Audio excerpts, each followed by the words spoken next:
আপনারা ঠিকই কর্মজীবী নারীদেরকে বেশ্যা মনে করেন, পতিতা মনে করেন। ঠাকুর ঘরে কেড়ে আমি কলা খাই না, তো সেই অবস্থা তৈরি হয়েছে। আপনি নিজে কেন নিজের এক্স অ্যাকাউন্ট হ্যাক করতে দাবি আছেন? তাহলে আপনার মনের কথাটাই কিন্তু ওইটা ছিল।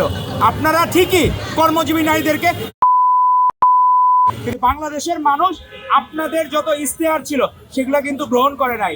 এরা ঠিকই বিএনপি রাজনৈতিক ইশতেহার গ্রহণ করেছে এবং প্রত্যেকটা জায়গায় আমরা নোট অফ রিসেন্ট দিয়েছিলাম, সেখানে উল্লেখ করেছিল যে কোনো রাজনৈতিক দল বা জোট যদি রাজনৈতিক ইশতেহারে উল্লেখপূর্বক জনগণের ম্যান্ডেট লাভ করে তাহলে সেটি কার্যকর হবে।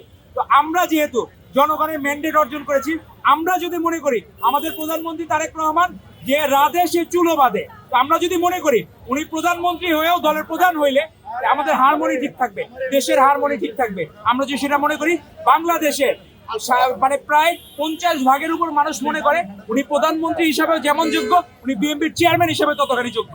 এই জন্য মনে করে বলে মানুষজন আমাদের রাজনৈতিক ইশতেহার দেখেই তারা রাজি হয়েছে, ম্যান্ডেট দিয়েছে। তো এটি নিয়ে আলোচনা করা, ডিবেট করা, আপনারা গণভোটের রায় কার্যকরের কথা বলতেছেন, গণভোটকে নিয়ে আপনি সাধারণ বন্ধুদেরকে জিজ্ঞেস করেন, সাধারণ জনগণকে জিজ্ঞেস করেন, তারা 84টা কয়টা জানে তারা? আপনারা জোর করে কোনো কিছু আদায় করতে চাবেন। এখানে তো নোট অফ ডিসেন্ট ছিল, নোট অফ ডিসেন্ট তো জামাত ইসলামী দিয়েছে, নোট অফ ডিসেন্ট এনসিপিও দিয়েছে। তো আপনারা সেই নোট অফ ডিসেন্ট গুলা আপনারা নিজেদের কথা বলেন না কেন? যে আমরা যে নোট অফ ডিসেন্ট গুলা দিয়েছি আমরাও চাই আমাদের গুলা যুক্তিযুক্ত হোক, আপনারা সেই ব্যাপারে কথা বলেন। আপনারা সেটা পার্লামেন্টে একটা মবের জায়গা করে ফেলছেন। এই জন্য আমাদের স্পিকার সাহেব বলেছেন যে mister Abdullah, this is not Shahbag square. এই জন্য আমাদের মনে রাখতে হবে সব জায়গায় শাহবাগ স্কোয়ার বাড়াবেন না। আর মানুষজনকে আবার জোর করে মব করার চেষ্টা করতেছে। 7 জুলাই যোদ্ধারা সেখানে গেছে পার্লামেন্টে গেস্ট হিসাবে, তারা তাদের অধিকার আদায়। কোন জুলাই যোদ্ধা যাতে কোনোদিন মামলার আসামি না হয়, কোনোদিন যাতে ভিক্টিমাইজ না হয়, সেজন্যই জুলাইকে নিরাপদ করার জন্য, জুলাই যোদ্ধাদেরকে নিরাপদ করার জন্যই কিন্তু অধ্যাদেশ জারি হয়েছে। তো জুলাইদের প্রকৃত বন্ধু হচ্ছে বিএনপি এবং তারেক রহমান।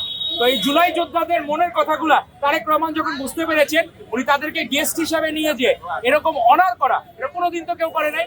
সেখানে দেখলাম আমাদের যারা ভাইয়েরা আছে, যারা সুবিধাভোগী, জুলাইয়ের সুবিধাভোগী, যাদের মব না দেখলে তাদের পেটের ভাত হজম হয় না, তারা দিন রাত খালি চিন্তা করে আমি শয়নে স্বপ্নে খালি মবই দেখবো।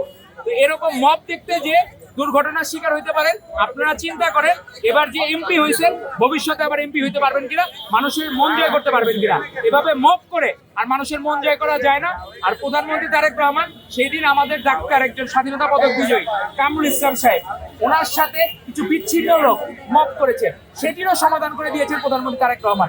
ক্ষুদ্র অতি ক্ষুদ্র বিষয়ও নজরে রাখা যায় না আমাদের প্রধানমন্ত্রী যারা তারেক রহমানের। ধন্যবাদ আপনাকে।